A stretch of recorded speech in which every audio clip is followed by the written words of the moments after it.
어제 아침에 우리 같은 말씀 가지고 우리는 우리와 함께 해주시는 하나님으로 말미암아 우리들로서는 도무지 싸워 이길 수 없는 어떤 대적이 우리 앞에 있다 할지라도 넉넉히 그 대적과 싸워 승리할 수 있다라는 사실에 대해 생각해 보았어요. 이스라엘 백성들이 그러했죠.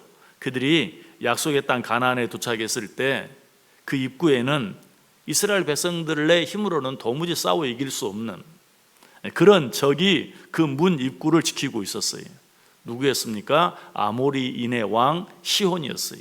이 아모리인의 왕 시혼은 당시 세계 최강이라고 할 수 있는 모압과 싸워 이긴, 이스라엘로서는 도무지 싸워 이길 수 없는, 더더욱 광야 40년 동안 지나오느라고 지칠 대로 지쳐있는 오합지졸과 같은 그런 이스라엘 백성들로서는 도무지 싸워 이길 수 없는, 결과적으로 어때요? 40년 동안의 광야 생활이 헛수고가 될 수밖에 없는 그런 상황 가운데 있었어요.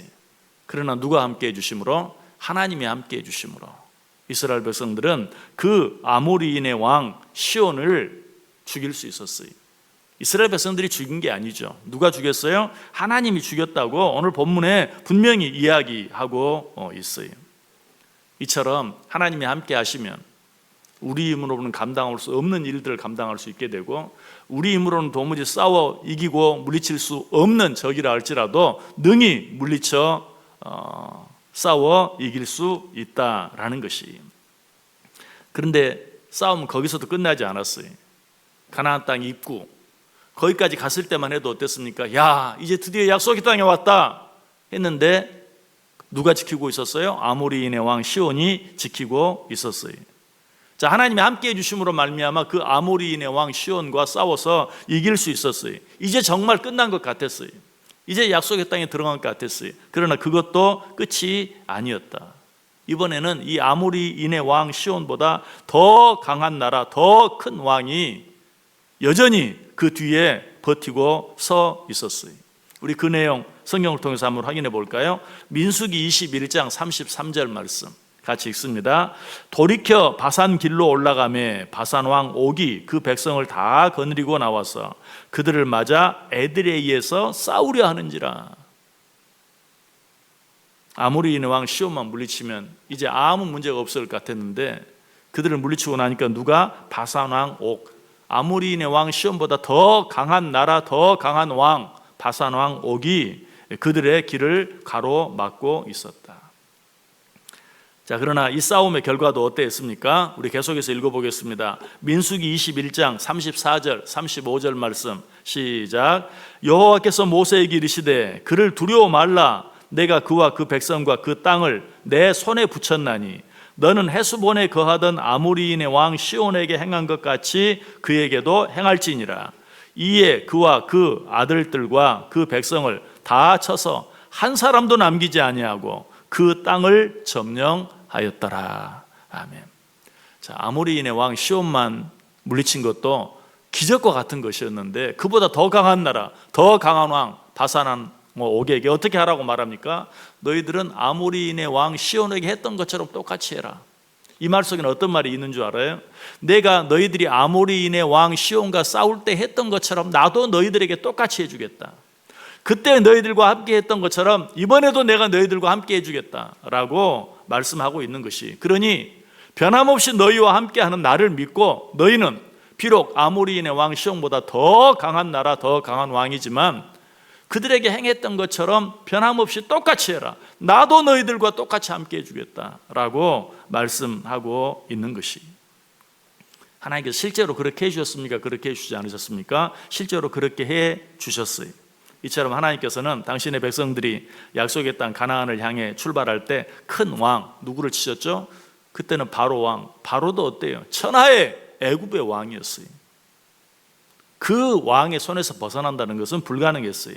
그러나 그때도 기적적으로 하나님께서 애굽의 왕 바로를 치심으로 말미암아 그 땅에서 벗어날 수 있었고, 그것으로 끝나지 아니하고 광야 40년 동안 낮에는 구름기둥으로 밤에는 불기둥으로 함께 해주셨고, 홍해를 건널 때는 홍해가 갈라져서 바다를 육지처럼 건너게 하셨고, 요단을 건널 때는 요단 물을 저 위에서 막으심으로 기적적으로 요단을 건너게 하셨고, 가나안 땅 입구를 지키고 있는 아모리인의 왕 시온이 있을 때도 하나님이 그들과 함께 하심으로 그 입구에 들어서게 하시고, 그럼에도 불구하고 여전히 또 그 뒤에 가로막고 있는 바산왕 옥까지 하나님이 치심으로 말미암아, 그 왕을 쳐 죽이심으로 말미암아 하나님께서 당신의 백성들로 하여금 당신의 백성들에게 약속하신 약속의 땅 가나안에 들어가게 하셨다. 이것이 당신의 백성들을 향한 하나님의 인자하심이, 이 하나님의 인자하심을 시편 136편은 어때요? 매 절마다 한 번도 빼지 않고 이야기하고 있어요. 그런데 하나님이 인자하시다라고만 말합니까? 아니죠. 그 하나님의 인자하심은 어떠하다? 영원하다라고 말하고 있어요. 이 말은 이스라엘 백성들이 애굽에서 나올 때부터 가나안 땅에 들어가 살 때까지만 말하는 것입니까?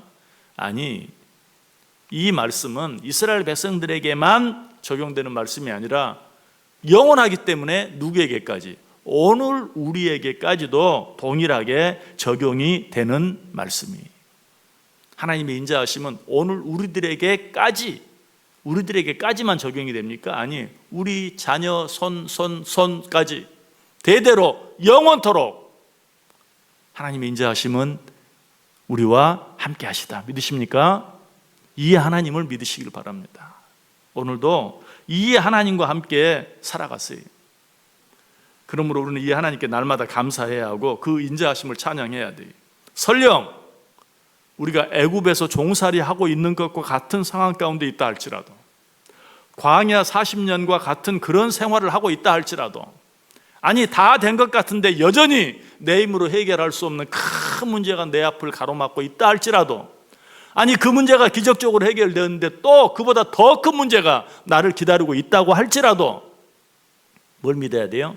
영원하신 하나님의 인자하심, 변함없는 하나님의 인자하심, 끝까지 나와 함께 하시는 하나님의 인자하심, 나에게서도 끝나지 아니하고 내 자녀 손손까지 끝까지 함께 해주시는 그 하나님의 인자하심을 우리는 믿어야 돼요. 지난 주일에 우리 무드셀라 목장에서 갑자기 제가 예배 마치고 밑에 친교실에 목장 모임할 때 내려가는데 저를 붙잡더니 물어요. 금주의 묵상 마지막 문제에 답이 도어투도어라는 게 있는데 이게 무슨 말이냐 라고 물었어요. 제가 참 감사했어요. 야, 우리 무드셀라 목장이 이렇게 열심히 하고 있구나 하면서 제가 정말 감사했어요. 제가 이미 말씀드린 것처럼 도어투도어 뭡니까? 우리가 어떤 물건을 붙이면, 택배를 붙이면 어때요? 내 집에서부터 상대방 집 문 앞까지. 근데 사실 그것도 정확한 정답은 아니. 그건 어때요? 그야말로 도어 투 도어, 문에서 문까지, 문 앞까지만 가져다 주잖아요. 여러분들 어때요? 그걸 가지려면 문 열고 나가서 그걸 집어와야 되잖아요. 우리 하나님은 도어 투 도어 정도가 아니, 문 앞에 가서 내가 집어 나올 필요도 없어요. 지금 가나안 문 앞에까지 왔는데도 하나님이 어때요? 이제 네가 알아서 해. 내가 지금 약속의 땅 입구까지 데려다 줬는데 뭘 또 바래? 그러지 않으셨어요. 그 입구를 막고 있는 아모리인의 왕 시온, 아니 그 안에 이미 자리 잡고 살고 있는 바산하는 옥까지 쳐서 죽이심으로 말미암아 하나님께서 그들과 하신 약속을 지키셨고 그들과 끝까지 함께해 주셨다. 여러분, 이 하나님이 오늘도 우리 편이 되어주시고 우리와 함께해 주시고 우리를 위해 싸워주시는 것 믿으시길 바랍니다. 그 하나님이 우리 편이 되어주시고 그 하나님이 우리와 함께해 주시면 우리는 어떻게 됩니까? 내 앞에 있는 아모리인의 왕 시온과 같고 바산왕 옥과 같은 제 아무리 강한 왕 나라라 할지라도 다 모래성에 불과해요. 아니 헛개비에 불과해요. 아니 아예 없는 존재들과 같아요. 이 사실에 대해서 성경 분명하게 말해요.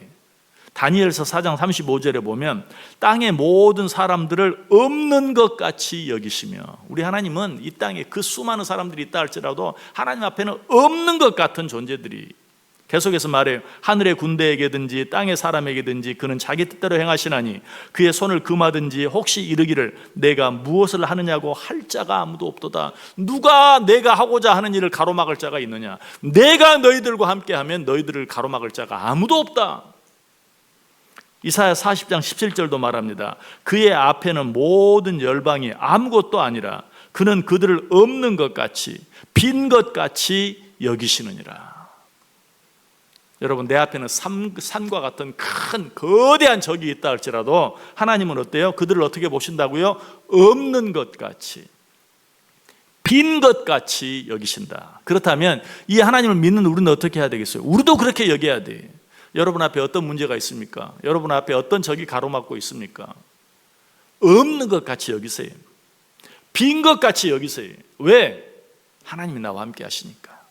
하나님이 나를 도와주시기 때문에. 바울은 이 사실을 확실하게 믿었어요. 그래서 뭐라고 고백합니까? 우리 이 고백 같이 한번 읽고 오늘 말씀 마치겠습니다. 로마서 8장 31절 말씀 시작. 그런즉 이 일에 대하여 우리가 무슨 말하리요? 만일 하나님이 우리를 위하시면 누가 우리를 대적하리요? 아멘. 여러분, 이 고백 여러분의 고백으로 삼으세요. 이 믿음 여러분의 믿음으로 삼으세요. 하나님이 우리를 위하시면 누가 우리를 대적하리요? 아모리인의 왕 시온이 나를 대적한다 할지라도, 바산 왕 옥이 나를 대적한다 할지라도 하나님이 우리를 위하시면 그들이 우리를 어떻게 하겠느냐? 그들은 없는 것 같고 그들은 헛개비와 같다. 이 믿음 가지고 이 하루 당당하게 기쁘게 감사하며 찬송하며 살아가는 복된 하루 꼭 되시기를 주님의 이름으로 간절히 축원합니다.